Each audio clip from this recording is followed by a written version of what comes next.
Dernier chapitre de notre série de reportages sur le plan climat-énergie du schéma de cohérence territoriale des Vosges centrales. 103 communes, 120 000 habitants associés dans une démarche de développement durable. Une démarche qui bien évidemment prend en compte la question de la mobilité et des déplacements.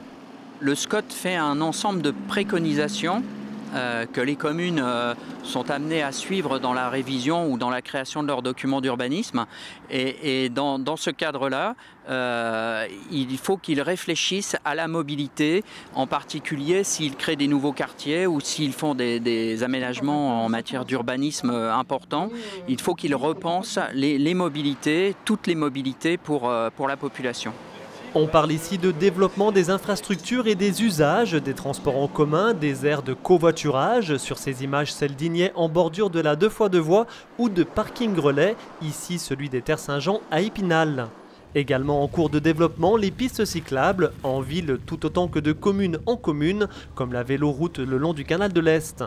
Citons enfin les sentiers pédestres, 17 itinéraires à Épinal, 32 km, ou encore pour les enfants, le pédibus récemment expérimenté à Épinal, voire, toujours lui, le covoiturage. Bonjour tout le monde.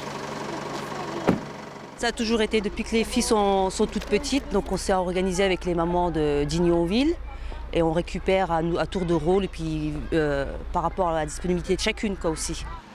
Dernier aspect de cette mobilité douce, les véhicules électriques, moins polluants et moins bruyants, la ville de Thaon-les-Vosges en possède déjà 2. Ce qu'il faut savoir, c'est que le prix de revient kilométrique d'un véhicule électrique est de 7 fois inférieur à celui d'un véhicule thermique. Une autre image qui peut être parlante, un véhicule électrique qui parcourt 8000 km par an ne consomme pas plus qu'un chauffe-eau électrique sur la même période.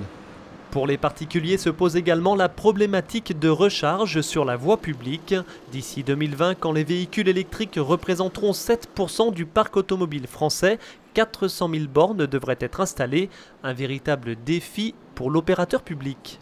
Nous allons travailler de concert avec les collectivités locales pour trouver le meilleur emplacement pour installer les bornes, mais bien entendu en fonction des réseaux qui sont disponibles dans les quartiers, de nos postes de transformation, puisque derrière, y a des appels de puissance et des impacts sur nos réseaux qui sont très importants.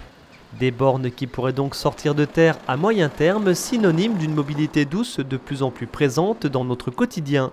Des déplacements à repenser et des usages respectueux de l'environnement à élargir, des perspectives de développement durable auxquelles participe pleinement le plan climat-énergie du schéma de cohérence territoriale des Vosges centrales.